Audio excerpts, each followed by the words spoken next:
ব্যাপক প্রচার প্রচারণার মধ্য দিয়ে জমে উঠেছে ফরিদপুরের ভাঙ্গা উপজেলা পরিষদ নির্বাচন। তৃতীয় ধাপে ২৯শে মে অনুষ্ঠিতব্য ষষ্ঠ উপজেলা পরিষদ নির্বাচনকে সামনে রেখে শুরু হয়েছে ব্যাপক জনসংযোগ। ফরিদপুর প্রতিনিধি জানান, ভাঙ্গা উপজেলা পরিষদ নির্বাচনে ভাইস চেয়ারম্যান পদে প্রতিদ্বন্দ্বিতা করছে আলগী ইউনিয়নের সাবেক জনপ্রিয় চেয়ারম্যান জনাব বাকি মিয়ার সুযোগ্য সন্তান মেহেদী পারভেজ চন্দন। ইতোমধ্যে তিনি যুব সমাজ ও খেটে খাওয়া মেহনতি মানুষের অত্যন্ত আস্থাভাজন হয়ে উঠেছেন। গণমাধ্যমকে তিনি বলেন, বেকার যুবক ও ইজি বাইক ভ্যান চালক সহ খেটে খাওয়া নিম্ন আয়ের মানুষকে নিয়ে তার মহাপরিকল্পনার কথা। যুব সমাজের আস্থাভাজন এই তরুণ নেতা জনসংযোগ চালিয়ে যাচ্ছে ভোটারদের দ্বারে দ্বারে। খেটে খাওয়া মেহনতি মানুষ ও ভাঙ্গা উপজেলার সকল শ্রেণীর মানুষের সেবায় নিজেকে উৎসর্গ করতে চান এই তরুণ নেতা। তিনি আরও বলেন, আমার বাবা যেমন জনগণের জন্য নিজেকে বিলিয়ে দিয়েছিলেন, আমি ঠিক তেমনি মানুষের জন্য নিজেকে উৎসর্গ করব। কাজ করে যাচ্ছে। তো আপনি যদি বিজয়ী হন তাহলে এই যুব সমাজের জন্য কি কি কাজ করবেন?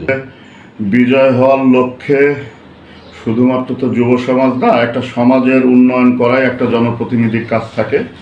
সেখানে বড় একটা অংশ যুবক, এবং যুবকদের নিয়ে আমার বেশ কিছু ভাবনা চিন্তা আছে।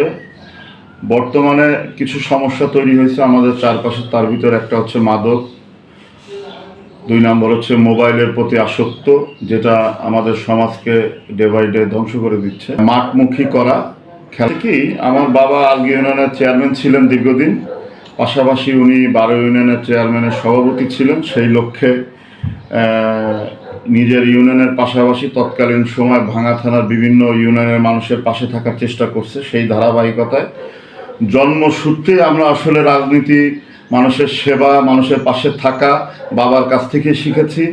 একটা ওয়াদা আমি ভাঙ্গার মানুষের কাছে করতে পারি, সেটা হচ্ছে যে কোনো সময় রাত দিন ২৪ ঘন্টা, যেহেতু আমি যুবক একটা ছেলে, আমার এনার্জি আছে, আমার দৌড়ানোর মতো মানসিকতা আছে, মানুষের সেবা করার মতো ইচ্ছা আছে, তো সেই আলোকে যে কোনো সময় আমাকে আপনারা পাশে পাবেন।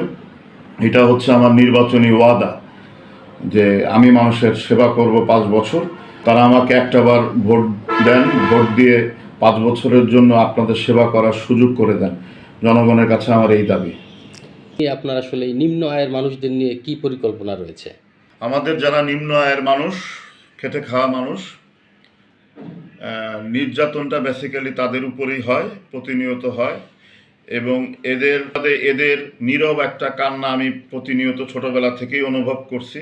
বিশেষ করে এখন অটোরিকশা চালক যারা আছেন ভাঙায়, তারা উদ্বাস্তুর মতো ঘোরাঘুরি করে।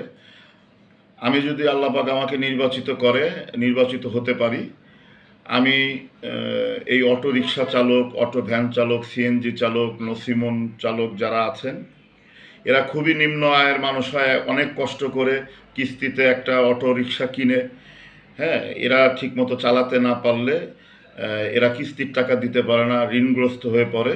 তো সেই জায়গা থেকে আমার একটা বৃহত্তম পরিকল্পনা আছে এদেরকে নিয়ে। এবং অটো রিক্সা চালকদের একটা বড় সমস্যা হচ্ছে চাঁদাবাজি। বিভিন্ন জায়গায় এদের কাছ থেকে ২ টাকা, ৫ টাকা, ১০ টাকা, ২০ টাকা এরকম চাঁদা নেয়। তো এই জায়গাগুলো নিয়ে আমার একটা কাজ করার মহাপরিকল্পনা আছে, যে এদেরকে একটা সমিতি করে, একটা নিয়মের ভিতরে, একটা ডিসিপ্লিনের ভিতরে এনে কিভাবে সুন্দরভাবে চালানো যায়।